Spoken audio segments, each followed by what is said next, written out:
현대인들의 건강을 위협하는 질병과 생활 속 예방 수칙을 알아보는 건강 플러스 순서입니다. 장시간 자리에 앉아 업무를 보거나 스마트폰을 손에서 떼지 못하는 현대인들에게 경추 질환은 벗어날 수 없는 숙명과도 같습니다.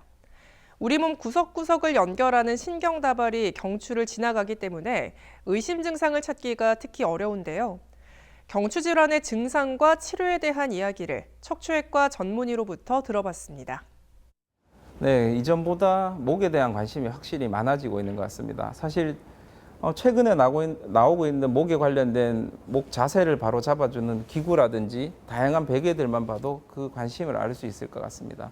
다른 부위보다 특히 경추는 우리가 알 수 있다시피 머리 바로 밑에 있는 부위의 특성상 여러 위험도 있기도 합니다. 그래서 사실 어떨 때 보존적 치료를 해야 되고 어떨 때 반드시 수술적 치료를 해야 하는지를 스스로 알고 계시는 게 가장 중요하다고 생각합니다. 척추 질환의 모습이 워낙 다양하기 때문에 각각의 파트의 질환으로 설명되지 않는 부분들은 척추 파트에 많이 오시는 것 같습니다. 특히 목 부위가 그렇습니다. 앞서 얘기한 대로 머리 다음에 있는 신체 부위 특성상 팔다리에 다양한 증상을 일으킬 수 있습니다.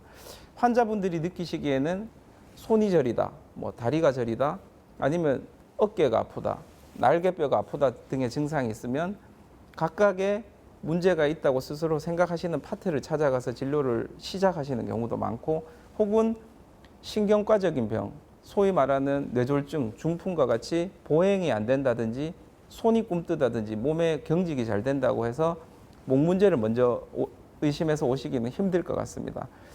그래서 일단 여러 질환들을 각각 보고 시작하는 것도 좋지만 그런 곳에서 해결이 안 된다면 한 번쯤은 경추 질환 때문에 그렇지 않은가를 의심하는 게 중요할 것으로 생각됩니다.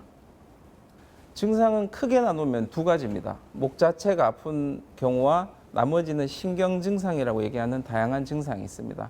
조금 어려운 말로 축성 통증과 신경 증상이라고 나눌 수 있을 텐데요. 축성 통증은 말 그대로 목이 아픈 겁니다.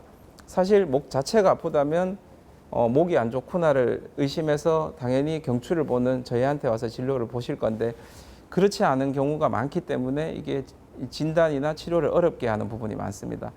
신경 증상이라는 것도 다시 두 가지로 나눠보면 특정 부위를 저리게 하거나 힘이 빠지게 만드는 신경근증과 전신 증상, 보행이 안 된다든지 손 쓰는 게 예민한 게 안 된다든지 몸에 경직이 일어나는 척수증 증상으로 나눌 수 있습니다.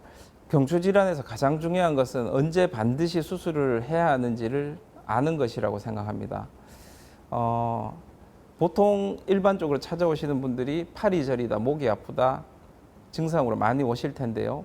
이때 운동신경 이상, 그러니까 힘이 떨어진다든지 보행이나 손 쓰는 데 문제가 없는 경우라면 대부분 약이나 물리치료나 주사치료에서 해결되는 경우가 훨씬 많습니다. 하지만 이제 수술을 고려해야 되는 경우라면 이런 치료들을 적절히 했을 때도 참을 수 없는 통증이 너무 지속된다든지, 특히 팔에 힘이 떨어지거나 보행장애, 손 쓰는 것에 어려움이 동반되는 증상이 있다면 조기에 수술적 치료를 고려하는 것도 좋겠습니다.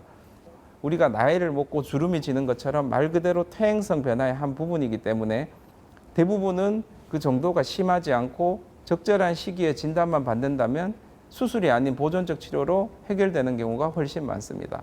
하지만 수술을 꼭 해야 되는 시기라면 너무 피한다고만 생각하시지 말고 적절한 시기에 최소한의 수술적 치료로 일상생활의 회복을 빨리 회복할 수 있었으면 좋겠습니다.